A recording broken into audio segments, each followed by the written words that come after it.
Today is World Parkinson's Day, and Eric and I have just walked up the side of a mountain. Part of it. It's been really difficult. It's been really slow.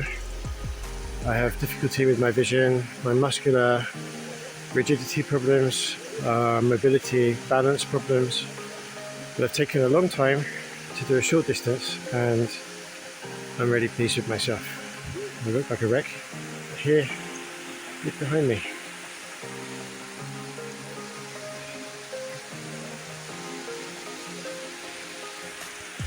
Ça c'est la cascade de Nideck.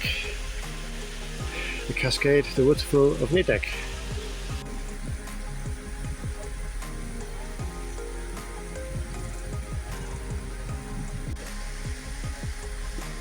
For my friends with Parkinson's, thinking of you today. Hope you're well. Well, I'm going to walk up there, but I cannot do that. There is no way. C'est pas possible. C'est très joli, so pretty. You see, they go up that way. You did it. You're going all the way up?